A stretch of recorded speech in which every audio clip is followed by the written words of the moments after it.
All right, we have the full deck list for the Aurora Armory deck, and I'm going to go over it, and we're going to see what's good. I'll read all the cards first, and then we'll make some value judgments. So, start with the equipment. Cap of Quick Thinking, no block value. Instant, destroy this. If you would be dealt damage by a source an opponent controls this turn, you may discard an instant card to prevent one of that damage and draw a card. Notably not once per turn, so if you have the instance, you can prevent multiple instances of one damage. Onto the chess piece, Shock Frock, 1 Battle Worn. Action, destroy this, gain 1 resource. Activate this only if you've played a lightning card this turn. Go again. And next we've got the Boots Starlight Striders, 1 Blade Break. When this defends, you may reveal an instant card from your hand. If you do, create an embodiment of lightning token. And last for the equipment is Zap Clappers, 2 Blade Break. When this defends, you may reveal an instant card from your hand. If you do, deal 1 arcane damage to the attacking hero. So that's the new equipment, and then we've got a couple new cards. We've already seen Skizik. This is a red pitch, 0 cost, 3 block, 3 attack. If this has go again, it gets +1. We've now also got a red version of Spark Spray, previously only in blue and yellow from the First Strike deck.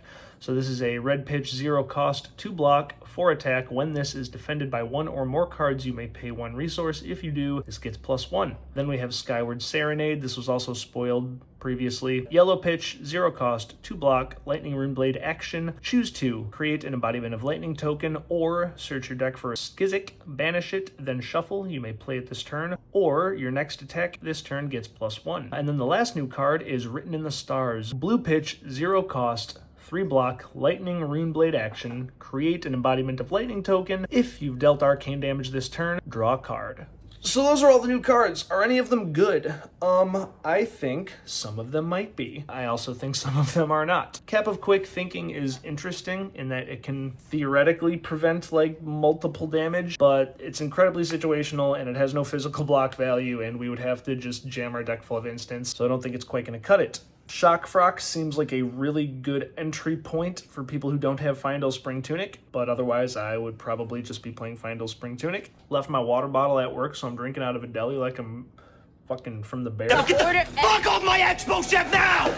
The Boots Starlight Striders are like right in between Lightning Greaves and Snapdragon Scalers. Blade Break is worse than Battle Worn, better than no block. The Go Again is more situational than Snapdragons, but I think a little easier to take advantage of than Lightning Greaves. Then it also doesn't have the AB1, so I imagine we're still going to want Snapdragon Scalers, but this one's going to be worth playing around with. It's at least interesting. And then Zap Clappers, the arms are like a really aggressive piece, I would say. Your opponent can't go to 1 with no AB against you. If you have CLV, this is like a 5-card hand when you block with it. That said, I don't know if all of that is better than just the raw value turn to turn we get from Grasp of the Arknight, but it'll be worth looking into at least. I'm going to try to play around with it. And then out of the cards themselves, Red Spark Spray, I don't think is going to be impactful enough. The breakpoint between 3 and 4 is so much more important than 4 and 5 that I don't think it'll often be worth an entire resource that'll like prevent us from either swinging Starfall or setting up embodiment for next turn. So pretty cold on Red Spark Spray. The Skizik and Skyward Serenade package I'm super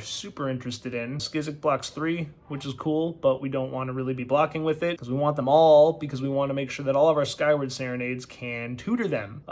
Skyward Serenade is just like a free extra damage on an Arc Lightning turn. It is a non-attack action, as is Written in the Stars, so those two things together make me think we're probably definitely a Face Purgatory deck now. Serenade's going to be interesting. I can envision sometimes where it's going to be a super brick in the hand. If we ever run out of Skiziks before we draw all of our Serenades, it becomes much worse, but still going to be worth playing around with. I want to try it. And then Written in the Stars is a blue block 3. I think that's good. Written in the Stars is another free point of damage on an Arc Lightning turn. It's technically a finisher, though not as good as Snatch. Sets up embodiment for next turn and gives us an arsenal.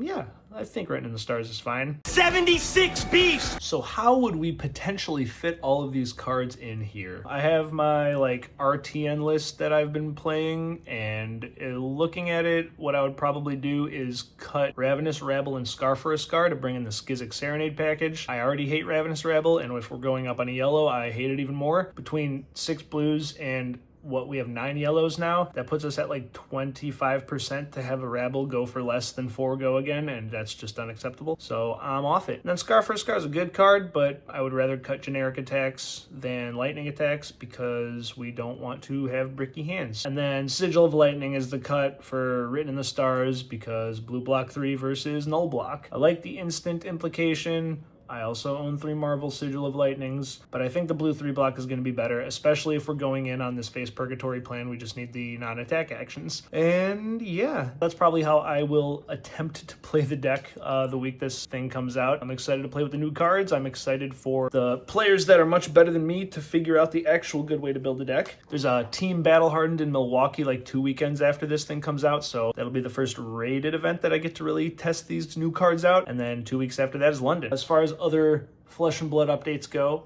I've got one more RTN this Saturday, and then I'll probably do like an RTN season recap. I did get my qualification already. We'll talk about it. Gonna be recording some playtesting sessions with some of the team in the upcoming days, so hopefully gonna put some of those up on the channel. I think it'll be good to like reflect on the games because we always have really productive playtesting sessions, so I think it might be good to share those. And hell yeah.